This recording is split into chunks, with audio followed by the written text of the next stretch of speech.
Welcome to the Mayo Clinic Human Optimization Project, where we're creating the blueprint to help you become the best human you can be so you can give your gifts back to the world. I'm your guide and fellow optimizer, Christopher Camp. In our hyper-paced and active world, we're constantly bombarded by external noise, signals, and messaging. Unfortunately, these external stimuli often distract us from listening to our own internal cues and signals. In fact, many of us intentionally try to block out how we feel physically and just ignore what our bodies are telling us. Well, what if some of those signals we're blocking out are actually important for improving our performance? How can we use them for good? To answer these questions, our session today is titled Increase Your Somatic Intelligence: How to Listen to Your Body to Improve Performance. Our expert guest here to teach us about this is Dr. Lisa Hardesty. Lisa is an author, speaker, board-certified clinical health psychologist, assistant professor, and consultant in psychiatry and psychology at Mayo Clinic. She's a nationally certified executive coach with expertise and passion for adapting new technologies, building change agility, and optimizing individual and organizational performance. Dr. Hardesty has served in many leadership roles with active involvement in developing programs, coaching, speaking, building curricula, facilitating groups, and training leaders across the Mayo Clinic enterprise. Lisa, thank you so much for joining us here today. Really appreciate you taking the time. Yeah, absolutely. I'm excited about your entire project, Chris. Oh, good. Thank you. Thank you. Yes. Well, I think this piece fits in really nicely to all of the stuff we talk about. We try to keep it organized. We're going to have 3 big sections. Each one kind of has a themed question. So our first section, the big question, is going to be, what is somatic intelligence and why do we need to get better at it? Our second one, why is it so hard to listen to our physical bodies and respond appropriately? And then the third one, we'll try to have you give us some answers and tell us how to do this well. And the third big one is, can you give us a step-by-step approach to maximizing our somatic intelligence to improve peace and performance? All right. Sound fair? Yes, I think we can do You're all of that. up for the challenge? Yes. All right. So we'll start by defining it. And I think this is a term that a lot of people probably aren't familiar with. So I'd like to know, as an expert in the field, how do you define somatic intelligence? And I don't know, maybe there's a scientific definition or and maybe a practical definition for the audience. Sure. I think I did a Google search just to see what came up, and there are thousands of iterations. And so most people are familiar with IQ or intelligence. IQ, intelligence quotient, is a measurement of cognitive intelligence. So how do people problem solve? And I think we'll talk about that a little bit. So this is really what it sounds like, which is your body's intelligence, and something that you can measure, perhaps not quite as standardized as you can measure IQ, but something you can grow, something you can get better at and become much more aware and responsive to those internal bodily symptoms, if you will, cues. I was playing around a little bit with good old ChatGPT, and what it came up with was a quote which I love, and I'm going to read it, but it was, "Your body whispers the wisdom your mind often overlooks." I've been using that everywhere. I love it. I know. I really like that yeah. tagline. It's that internal wisdom that we have lost sight of. Oh, great. Well, and I like the different components that you laid out there, it's our body's intelligence. And sometimes I think when we talk about these things, they sound like soft skills. They don't sound real. They sound a little bit abstract, these concepts. But you're telling me that it's something that actually can be measured and can be improved, which to me sounds like science. And it's helpful for me to contextualize that for people too, because say, okay, this is a real thing that we can measure, that we can improve. So we'll talk about how we do this. So you mentioned it's sort of your body's signals or your body's cues. What exactly are we talking about there? You know, I think what I can talk about what it's not and what it is. Okay. And if you ask, I think we could do a nice survey and say, when's the last time that you really noticed you were hungry or ate because of those internal sensations of hunger? What I'm seeing and what I see in my practice, I see it with the folks that, I interact with in daily life, is that we've learned to ignore those signals. And we really we react to them, but they're screaming. And so really good intelligence, if you will, where you dive deep into that somatic world, you would have much more recognition of those body signs. I was thinking, I just actually had a patient, I specialize right now in bariatric or medical weight loss. And I had a patient the other day that had bariatric surgery. Well, bariatric surgery expectations are, hey, you know what? I'm not hungry. And look at me. I'm, weight's falling off of me, which isn't true. That's another topic. But she said, I'm just hungry all the time. I thought that would get better. And a lot of times with the actual bypass surgery, that does get better. So we started to explore it for her. What does hunger mean? What does hunger mean? And the more she dove into it, she started to give me an emotional. It meant fear, guilt, anxiety. So then with the somatic component, it was, where do you feel that in your body? What's that about? And it's a real stillness or silence that you understand what's there. So it was taking it down to that more kind of emotional level. She's caring for some children and feels guilt out of this, without sharing patient confidentiality. Underneath that was all kinds of things, inside internally. When she found those, she was able to make the switch and start to really understand what hunger was, differentiating that from everything below the surface with what she thought was hunger. So to make sure I understand, hunger is a great example. We've all felt it. We know what that's like. There are physical components to that. Correct. But there are also emotional components. And are you saying like the emotional components and layers to that, is that separate from somatic intelligence or is it still fall under the same umbrella? So she was developing a somatic practice. We were doing that together, really going internal. So building somatic intelligence, if you will. What happened, which might help explain and answer your question, is she sat back in her chair and she said, it's all completely gone. I'm not hungry and I don't feel that right now at the moment. So we eat a lot, not because we're hungry. We eat a lot, almost more than 50% of the time, because it's time. Someone put something in front of us. So it's really important to get to that level of sensory awareness. So does that help? It does. answer? So it is part of this process, and we'll talk about how you do it a little bit later, but is part of it kind of sifting through and understanding what are the physical signals versus the emotional signals versus the cognitive signals. Yes. Is that fair to say? Well said. Okay. So you mentioned earlier, we talked about IQ measures cognitive intelligence. So let's differentiate sort of cognitive intelligence versus somatic intelligence. How are those different from each other? So some of it I think we've already addressed or brought up is just cognitive intelligence, problem solving, reasoning. You're pretty aware of it, our thinking, how we're actually thinking through something, critical thinking, etc. Somatic intelligence is that wisdom of body, wisdom of our sensory experiences. What's going on? What's going on with you right now with your stomach? What's going on right now? Any muscle tightness? Is there anything going on? We might notice like, oh, my neck hurts, rub it, and oh my gosh, I'm having these shoulder. But what's that about? What's that about? So it's really listening and going below that surface. So we're when we get into the solutions, I'm hoping where we're heading with this is we're going to talk about somatic intelligence is not just understanding those physical stimuli and are recognizing the physical stimuli. Yes. It's about understanding where they're coming from and what we should do about them. Yeah, where it lies. Okay. And responding appropriately. Perfect. Yes. All right. So now we talked about cognitive intelligence. Now let's flip it to emotional intelligence. Sure. We talk about a lot of different intelligences correct. on this project. So somatic intelligence versus emotional intelligence. What are the differences?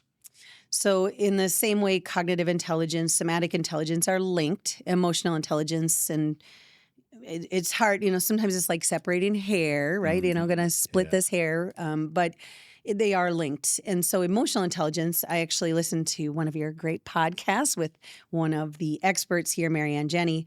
And emotional intelligence, she did such a great job describing that self-awareness. Now I can self-manage. I have an interpersonal skill set, and I'm managing my stress. I'm aware of my emotional health. So emotions, if you think about feelings. That really is that emotional intelligence. The somatic intelligence are the sensations of that. So what is anger for you and what is anger for me?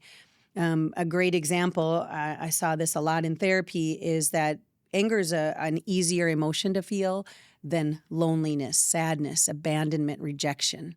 So people get very upset with their relative or their friend. What's underneath that surface might be very different emotionally.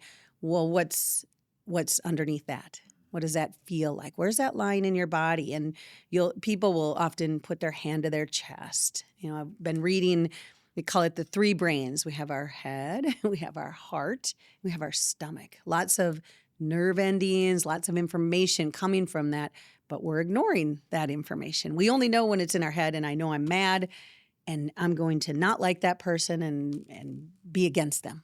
It's very simple that way. Mm-hmm. So to give an example, if I'm feeling, incredibly angry and I'm fired up, like the cognitive piece is me thinking about what just happened and interpreting the information in front of me and understanding some complex situation. The emotion is the anger that I'm feeling, but the somatic portion of that is probably going to be, I got an increased heart rate, increased body temperature. I'm feeling a little sweaty. I'm feeling a little anxious. I'm moving. Maybe I got a knot in my stomach. All of those pieces, the physical, the sensory part is the somatic intelligence. Yeah. So it's becoming clear to me that this is something that is different than emotional intelligence and cognitive intelligence, but all three of them are linked to make us who we are as humans. Very well said. Yeah. And we probably need to optimize all three of them to be our best selves. Yes. Okay. Yeah, all there's right. the performance piece. Yes. So tell me, what are some of the downsides to having a low somatic intelligence? Well, this is such a passion of mine. I'm not going to speak on it for 30 minutes, right? I could, so I'll have to take some breaths here.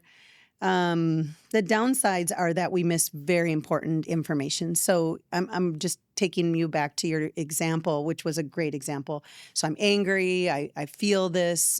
I would want to know much more if I'm, working within with my psychology hat on, what's between anger and those physiological symptoms. What's there? So what's that emotion? So what is happening, and I see this a lot in our society, there's a lot of, we are taking so many shortcuts. Information comes in fast and furious. You mentioned that at the beginning of this episode. And so how do we actually sort through? And we are facing more ambiguity, uncertainty than we ever have as humans. We're not great at this. So we're going to take a shortcut. So how does this play out? So let's say in the workplace, I'm here at Mayo Clinic. I've been here for 27 years, right? Congratulations. And thank you. And someone comes around the corner that I like and trust. Let's say it's you. Oh, hi, Chris. And you say, have you met Sally? She's so hard to work with. It's really tough. And I think, well, I like and trust you.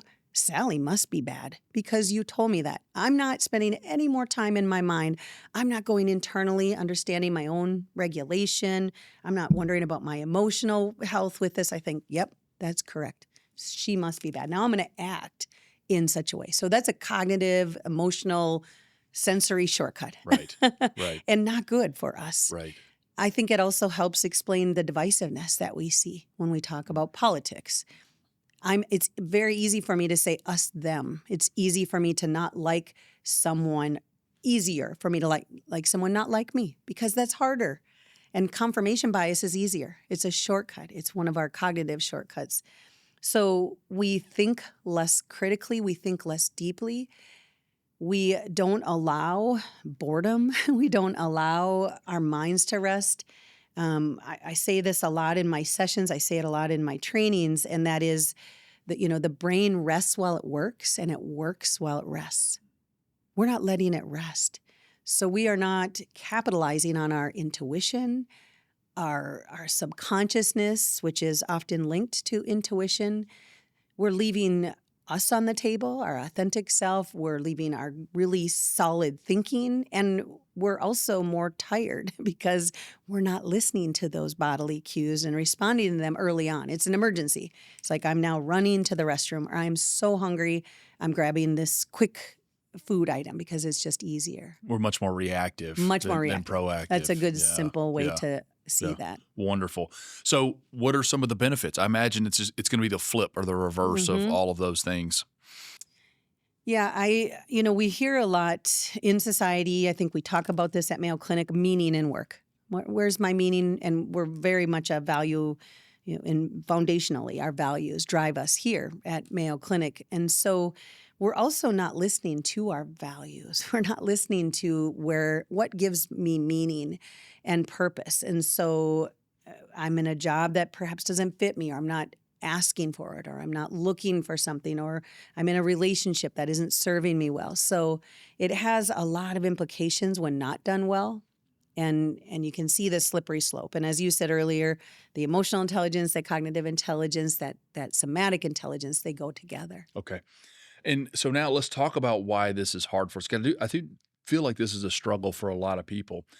In your opinion, how are we doing in this overall? Are we generally relatively high somatic intelligence or relatively low as a society? The bulk of society, probably not so great. I love to see mindfulness making a reappearance, which definitely helps us tap into. It's a practice, a way of being that helps us tap into it. I don't know if I want to give us a grade as a society. I think we're like at a C. And I wonder if we really listened in and use that emotional intelligence, use that somatic intelligence, would we be as divisive? I don't think so. I don't think so. Mhm. Well, and why is it so challenging for us? And I know we talked about hyper-paced, busy world, a lot of external stimuli. That's probably a lot of it, but I'm sure there's other pieces to it. hmm So why is this such a struggle for us?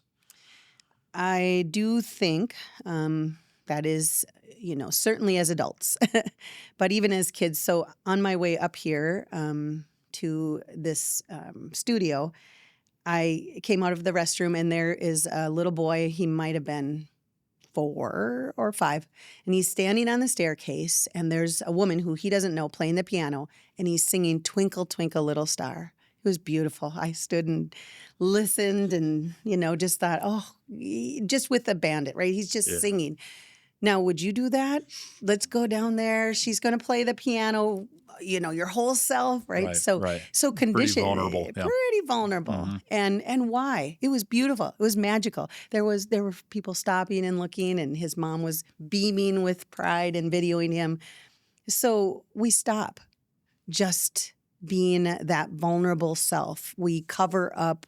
We learn to not listen, I remember 7th grade looking around, wondering what I should do and how I should act, and not hmm not coming from a place of solid confidence, but instead trying to fit in and blend in.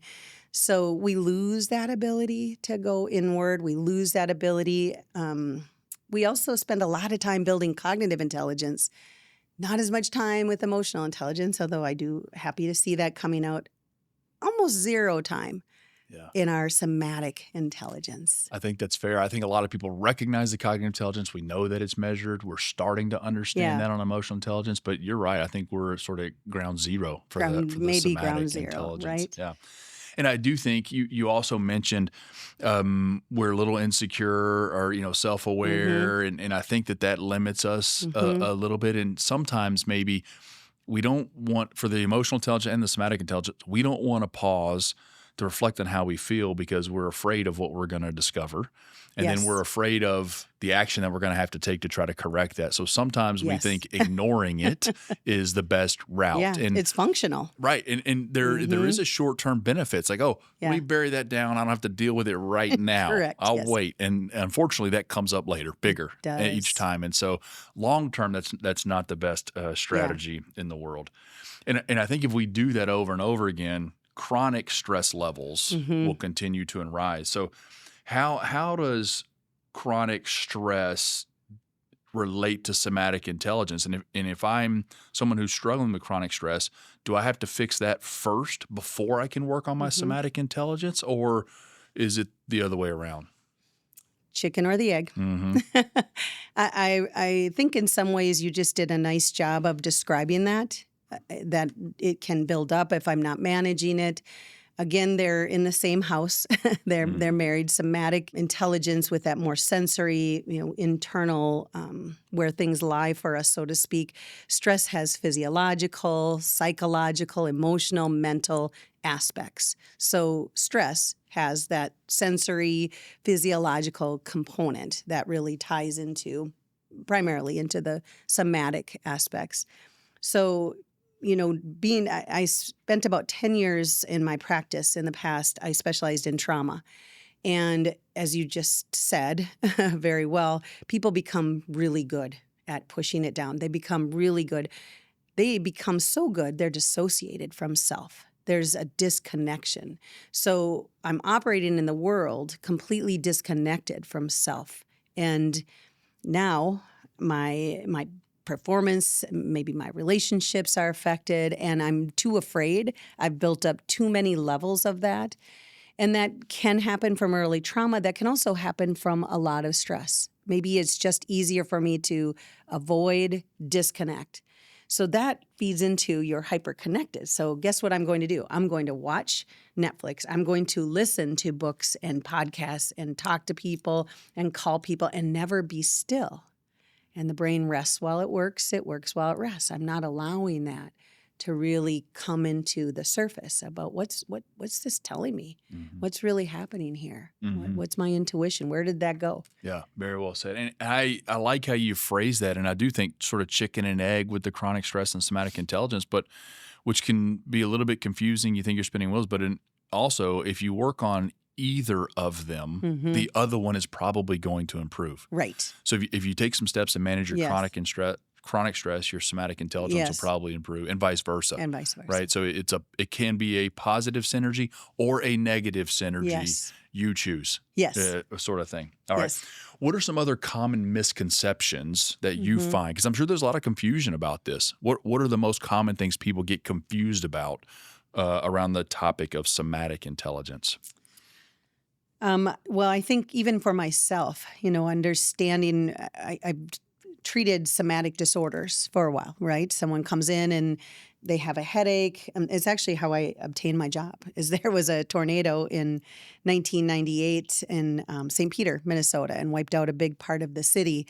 And people were coming into the primary care clinic with headaches, stomach aches, and they said, we need a psychologist here. And that's how I ended up working. And then Mayo Clinic ended up purchasing us, the clinics. So the misconceptions are,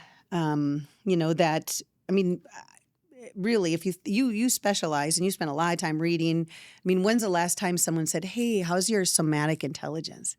Never. Yeah. Right? Yeah. And I'm finding it's a pretty hot topic. People really want to know more about it. So even for myself, understanding somatic disorders, really now diving in, and I think, again, another maybe misconception is we have to fix it. So if I have this sensation of discomfort, I feel grief, my kids are all grown and flown now, and oh my gosh, I try so hard not to cry when they leave because I should be over it by now. It's been 4 years that they've all been gone, and just the other day, I felt it. So you feel it, and I think the misconception is I have to fix that. I have to do something about that. And really, it's okay.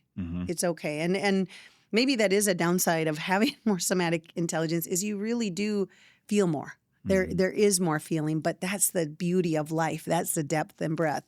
And so you don't have to fix it either. Those sensations can be there, and that's okay. That actually, it parallels nicely with emotional intelligence. We recently had an episode with Dr. Chrissy Holm-Hader where we talked about emotional intelligence and self-management. And part of that is understanding what you're feeling emotionally. Yes. Accepting it, and then deciding to act. Yeah. But sometimes the right decision on the action is to not act. It doesn't mean you always have to do something. Something you just have to say, all right, I recognize that feeling. Yeah. That's what this is. I'm going to accept that and we'll move on. That's okay. I don't have to do something necessarily about it. Just by naming it, that is the action oftentimes. Correct. So I think that can be encouraging for people when they think, don't give me another thing I got to do. I've had it up to here. Yeah. Sometimes actually the thing is just say, all right, now I acknowledge this is what it is. I can relax. Let it. That's something I don't have to do. Right. I don't have to act on that, which can be Mm-hmm. really helpful.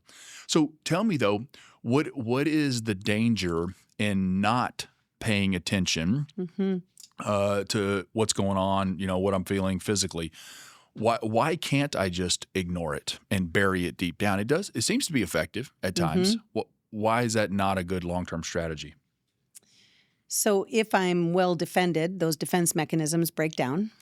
If I'm covering, I really can only make it so far in my growth development. It's the body's wisdom. So, for instance, let's say I want to make a change in my life. I'm deciding that maybe I want a different. No, maybe I want to stop yelling. Maybe I'm a yeller. Mm-hmm. Mm-hmm. You don't So, strike me as a yeller, but yeah. we'll go for that. All right. Yeah. No, when I do, they write it down, All right, because yeah, they say, yeah. "Oh, she's not okay." Yeah. So if I want to stop yelling at home, and I work on it cognitively, so I think, okay, I'm going to have some cognitive skills, some cognitive override skills, and I'm going to understand the emotions. Perhaps what's driving this? Is it tension? Is it fear? Is it my own being short on time? That's often a trigger for people to yell or feel more irritable. I can change those things, but there's a change that happens there when I go deeper, when I understand and make those connections. I change for good. Mm-hmm. I'm not just masking it and going and gritting my teeth and saying, "Get in the car, kids," All right. but I've really changed it. Mhm. I truly have gone and made that. So For the long term. for the long term, Right. I'm not as dysregulated, and it takes a lot for me to feel dysregulated. Mm-hmm. Okay. Now take me to the flip side of that. Yeah. Is it possible to overdo this? Can somebody become so hyper aware of how they Mhm. feel that they actually overdo it, pay too much attention to it to the point that those feelings can then become paralyzing or Mhm. hold you back? It is a great question. I'm not sure we can overdo this in our society today with all the external pressures coming our way. I think if I'm aware of everything, like, oh, my toe just did this, and I feel like I have to do something, or I feel it's a signal for danger, then I might say, oh, do I have a blood clot in my leg? I should look into that. So it can lead to anxiety if I'm labeling it. I'm trying to put it into a bucket versus a recognition. And I think, doing this on your own is harder. We're going to talk about some practices to get us closer, but you may need someone who is a professional to help walk you through it a little bit, or at least someone who understands it, or you can because I do think we can become hyper aware, and that maybe is where some of the somatic disorders can live, because every signal is a signal that something must be done or something's wrong, and versus just this is it. This is So in that case, you're almost saying that being aware, it's hard to overdo the awareness, but you have to make sure that your response mm-hmm, to that is appropriately balanced, and right, that you can't overdo it with the response and right, panic and anxiety and excessive yes, worry for something that's not necessarily there. So yeah, being aware, not necessarily the problem, but you need to make sure you have an appropriately measured yes, response to that. yeah, Okay. yes, All right. So now you're uh-huh, going to tell us how to do that. So let's get into yes, this third section where we're going to start with some actionable step-by-step things. I think this is going to be challenging. So mm-hmm, I'm really interested to hear what you have to say. So sure. first of all, before we talk about how to do it, I want to ask, what are some key things we can look for to know if we should be trying to improve our somatic intelligence? So how can Mm-hmm, I tell I'm doing a bad job of this? mm-hmm. So I would say if you are feeling stressed, anxious, irritable, some of those symptoms, if you will, people say you're just not yourself. Anxiety and depression are definitely signs that things are going haywire. ADHD, we get a lot of, I have ADHD. Well, do you? Let's come in and really talk about that. So when it impairs your functioning is when it's definitely time to say, okay, I'm not at my best. I'm not performing well. I don't feel great. I'm not sleeping. Noticing, I think, those things. Yeah, I have a good example that just happened. So my son lives in Montana, And we were visiting him, and he was so excited. And he said, "Hey, we're going to float down the river." And, he just cannot wait to show us all the places he's been floating. And I said, "No, absolutely not. That is not like me. If you know me, I'm a risk taker, and water is my spirit animal." And so I think I caught him off guard too. And he knew this situation, but I was in a, decades before with some friends. We were tubing down a river. My friend actually got hung up on a branch, literally drowned. Her son was able to get to her, picked her up. I mean, she was gone. He brought her to Oh, my the goodness. side of the river and brought her back. And I could tell you, I just have goosebumps. I mean, I could Me tell you too. Yeah. where I stood, what happened. Oh. So I have good cognitive awareness of this. So I'm in my head. This is what I'm saying to myself. Your son really wants to take you on the river. It's okay. This is a different situation. I'm decades older. He's done this. People do this here. So I have the cognitive. I'm aware of my emotions. It's fear, anxiety. I mean, I just even have the chills right now. I know the connection. So I had to go internally. Where was this in my body? And I really had a lot of tanglement in my chest. And I was breathing into that. And that's what I did, is really was breathing into that and spent time in the somatic components of it for me.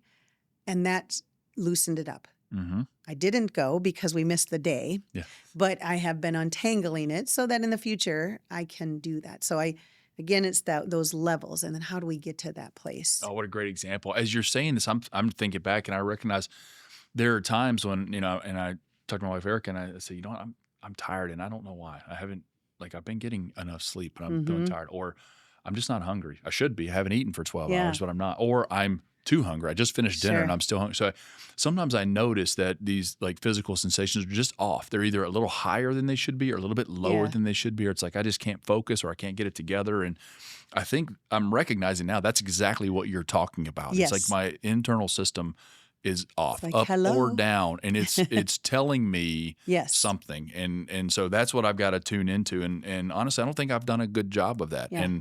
And my tendency is to bury it, keep moving, and Have to steaming keep ahead. going. Yeah. The problem with that is then that thing comes right back up again. Yes. It's gonna keep coming up Yeah. until I address it and do this. So you've been doing this for a long time and helped a lot of people. Are people generally successful at improving? If they dedicate themselves to this, can we get better at it? Absolutely. And in my walls of treating, a patient, I've seen remarkable things. One of the treatments that I did in the past was EMDR, which is eye movement desensitization reprocessing. And as a part of that you have the person talk to you in different ways. It's very structured. It's a structured treatment about the trauma itself. And then you pause. So you do eye movements. It actually is eye movements that accompany the treatment. You pause and you ask what came up for you then. And if you spend time with that person and have them and they'll point, they'll say, I don't know, I'm afraid. And they'll be, pointing at their ear or their eye or the back of their head and tell me, I see, your hand pointed to the back of your head. What was that? Well, that's where that was. It's interesting how it comes together. And sometimes, I don't want to oversell it, but I've watched it even in a session. And that last session that I had that I talked about earlier with my patient with hungry, I'm hungry all the time, I'm hungry. She had a huge transformation when she was able to internally understand physiologically and physically where that was inside of her. And we stopped using words. It was like, where's that at? What's that about? What's that about then? And she just went, oh my gosh, that's what this is. And so, yes. Okay. All right. So we can get better. We can get better. So how do we do it? And I think this is a tough thing to explain, but you told us, it is a real thing. It is measurable. It is trainable or improvable. Now, can you kind of tell us what are the steps that we need to take to get better at it? So in the absence of a large transformation of our society, I think we have some individual practices. And the reason I say that somewhat with humor, but, we don't want to victim shame here, right? Right. Oh, I mean, some of this is a product of we are being exposed to all the time. So just like any muscle, we have to take a practice. And it does take a practice. if there is early trauma or trauma that you've been disconnecting from, dissociating, I would get some help with that. I wouldn't want anyone. And in fact, when I do some of these sessions, I'm cautious with that about what we do and what I'm asking so that we don't have, even close your eyes. I'll have people look up if that's not comfortable, closing your eyes, just because we don't know what has been there for them. So a practice where you could start would be to find, honestly, 2 minutes, because we probably aren't so great at just the stillness. Yeah, got to start small. And I wouldn't have you do it in your bedroom or somewhere where you sleep, because we want to practice this without conking out. And to be able to just sit with what's going on in my body now. What am I noticing? It's to some extent a body scan, which a body scan is an actual technique. That is one way, though, to really start to get in touch with. And the other piece of that might be, when I'm hungry, where do I feel that in my stomach? When I'm lonely, where do I feel that in my body? When I'm tired, what's that about for me? So I'm really just like a detective that's looking around at this new place and trying to identify what some of this might look like, feel like, and don't feel compelled to describe it either. I think when I was going through, I went through a 6-month certification in this in the last few years, and I kept trying to, I wanted to label it. I wanted to give it a cognitive, word. And so we just did colors or pointing. And that was helpful for me because I stopped. I'm a very visual person, so I wanted to visualize. That was helpful to really just, it's in my chest or my heart. And again, kind of those 3 brains, oftentimes it's somewhere. But it could be, oh my gosh, my thighs are actually tightening. I didn't realize that happens when I get anxious. Maybe I'm getting ready for fight or flight. So I'm getting ready to run. So it's a quiet place where you can have minimal distractions to no distractions, settling in and experiencing and acquainting yourself and getting good at that. So what is intuition? Maybe that's a good definition too to add in. Intuition is truly your subconscious picking up on things. So it's an active process that it's perhaps below the surface. So if you've ever had that where you say, I knew it. Something confirms some feeling that you had, and you think, either someone says something or something happens. You say, I knew it. I knew that was going to happen, or I knew that person was this. And that's intuition, but that is your subconscious picking things up. So by listening and getting good at really connecting with that part of us that's below the surface. Now think about how hard that is to do, right? I'm asking you to pay attention to something you're not aware of. But that's more advanced practice where we become even more aware of what that intuition, what's rising within me. What's this telling me? So first get good at understanding body sensations, perhaps some breathing, slowing things down. I love the word regulation and dysregulation. So 10 is completely dysregulated.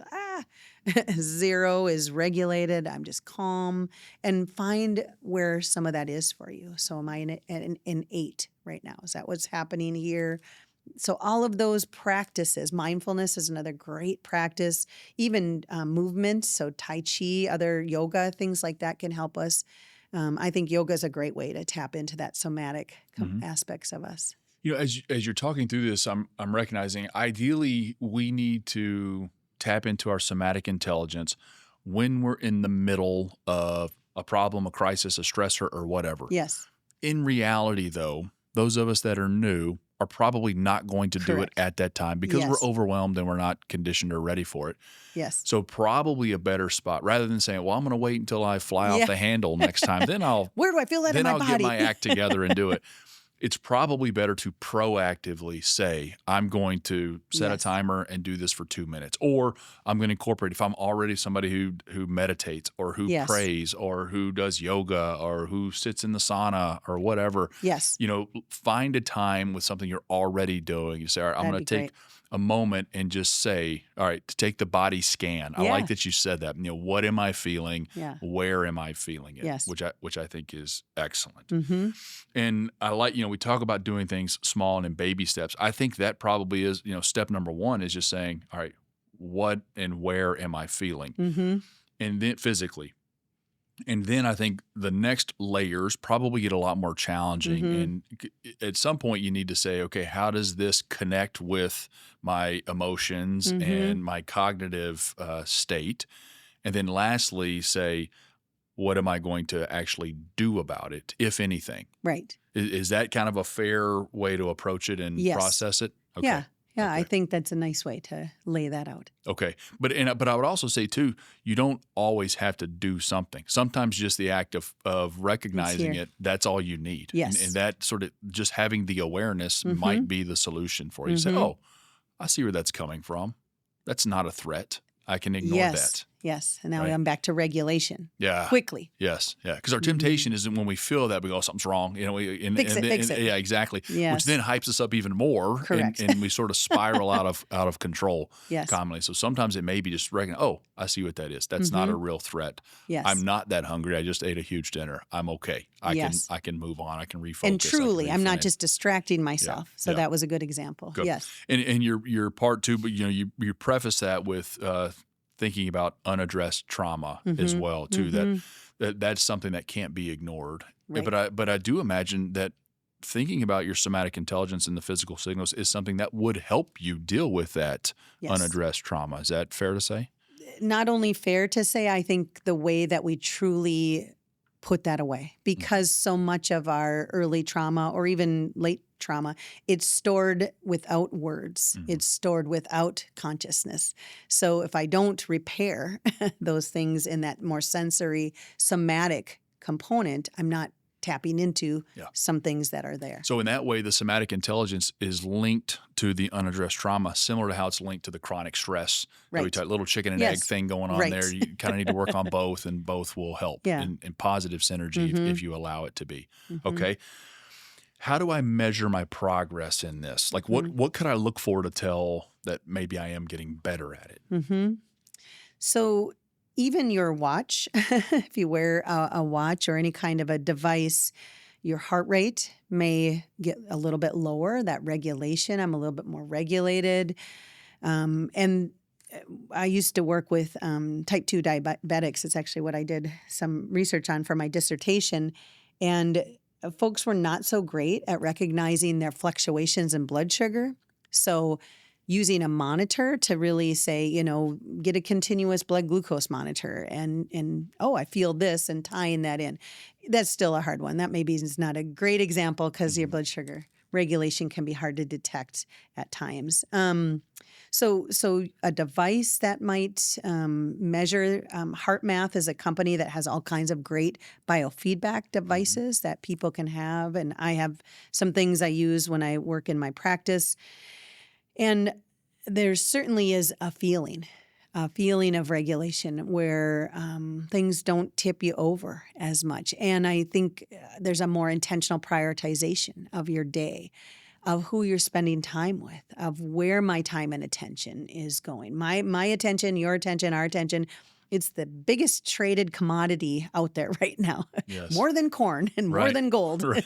Our attention is a hot commodity. And so I'm choosing where my attention goes. So I might notice that I'm a little bit more happy. I might have a psychologically rich life. I might feel more fulfilled.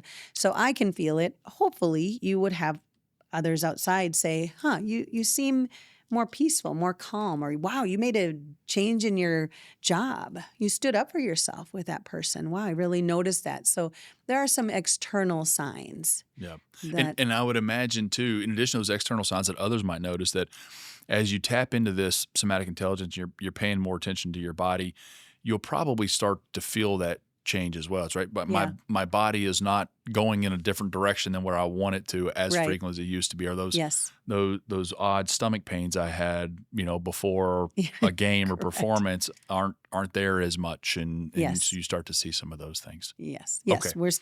Things are happening all the time for Mhm. us, but it makes more sense now, and it's probably not as painful. My pain is Right. better, or Right. yes, Right. I can fix things a little bit quicker. Okay. Well, great, Lisa. Thanks for unpacking this with Yeah. us. This has been excellent. I'm taking a lot of notes here as we go, and this is something too that I wasn't as familiar with when we first started. But as you're talking, I'm recognizing I need to be familiar with it because it's definitely something I need to focus on. So I'll recap my notes here. So you define somatic intelligence as basically your body's intelligence and sort of those internal cues and feelings that you get. It can be measured. It can be improved.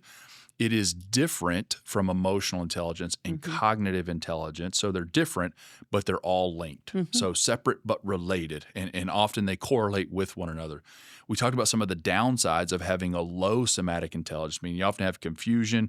You want to take shortcuts. You don't understand what's going on or how you feel, can cause divisiveness. Increased fatigue, decreased performance, a lot of things that we don't want here on the Human Optimization Project. We talked about a lot of reasons why we're so bad at it. A lot of those are due to the external world and the world that we live in, which is difficult to control, but maybe we can change our response to it. But some of it is due to us, to being self-conscious or insecure, maybe too busy and having time scarcity. And unfortunately, we're very good at ignoring this and dissociating from ourselves. And so we talked about reasons why we need to improve, and that was a pretty lengthy list. And I think you gave us a great example of how to improve. And step one, address any unaddressed trauma in your past is probably a good way to do it. But then you mentioned having a 2-minute somatic check-in or doing a body scan and just sitting and thinking, all right, what do I feel right now? Where do I feel it? What's going on? And then as you process that, think about how does that relate to your emotions and your cognition, and then eventually decide why that's happening and what you're going to do about it, if anything. But oftentimes you don't have to do that. And you can either do that as an intentional practice or you can tie it to something else you're already doing, meditation, prayer, yoga, all great examples, or your morning commute to work or whenever. Correct, yes. Okay, fantastic. Now I'll give you a chance to summarize. I'm going to re-ask you these 3 big questions that we had. So first one, what is somatic intelligence and why do we need to get better at it? Again, that body's wisdom, attunement to our body, the sensations, those things that lie underneath the surface. Great. Our second big question, why is it so hard for us to listen to our physical bodies and respond appropriately? I don't think it's encouraged or taught very often, and we become, adults who just become quite reactionary. Lots of hyperconnectivity, influx of information coming at us. And I think just maybe lack of knowledge and lack of encouragement and reinforcement of focusing on that. And then our third, can you give us a step-by-step approach to maximizing our somatic intelligence to improve our peace and performance? Yes. So that starting out with some basic practices, the way that I often conceptualize making changes are, first I'm going to make some changes.